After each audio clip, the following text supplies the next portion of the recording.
రామ్ నారాయణ్ రామ్. ఈ దూతలు ఎంతో జాగ్రత్తగా ఉంటారు. వారు ఎలాంటి వాతావరణంలో ఎలా గందరగోళాన్ని సృష్టించాలనే విషయాన్ని పూర్తిగా అవగాహనతో చూస్తారు.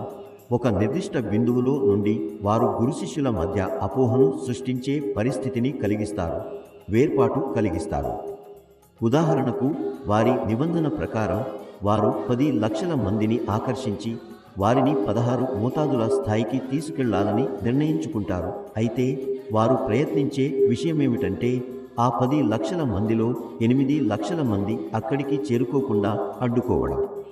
అది ఆశీర్వాదంగా అయినా లేదా వారి ఒక చర్యగా అయినా వారికి అనిపిస్తుంది సాధన లేని 21 లక్షల సంవత్సరాల్లో సాధించవలసిన సిద్ధిని కొద్దిసేపులోనే సాధించగలుగుతారు. ఈ ప్రయాణంలో ఎంతగా గందరగోళం సృష్టించగలరో అంతగా లాభం చేకూరుతుంది. తీసుకునే సెక్షన్ నుండి ఎంతమందిని అడ్డగించగలరో వారిని వారు పొందుతారు. ఇదే వారి ధర్మం. చిన్న చిన్న విషయాల్లో కూడా అపోహలు పుట్టించే పనుల్లో, ఆందోళనల్లో వారు ఉంటారు. వారు ఎటువంటి ఊహించలేని పరిస్థితులను కూడా సృష్టిస్తారు.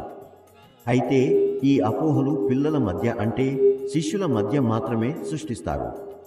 తీసుకునే వారు లేదా గతి దాతలపై ప్రభావం చూపవచ్చు, కానీ గతి దాతలు ఎప్పుడూ వారిని తప్పుగా అర్థం చేసుకోరు. భ్రమతో పోవకపోతే లేదా వారు స్వీకరించాలనుకుంటే గతి దాతలు భ్రమను సరిదిద్దేందుకు ప్రయత్నించరు.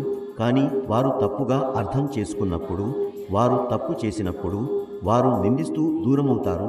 అప్పుడు వారికి అనుమతి, సంక్షన్ లభించదు.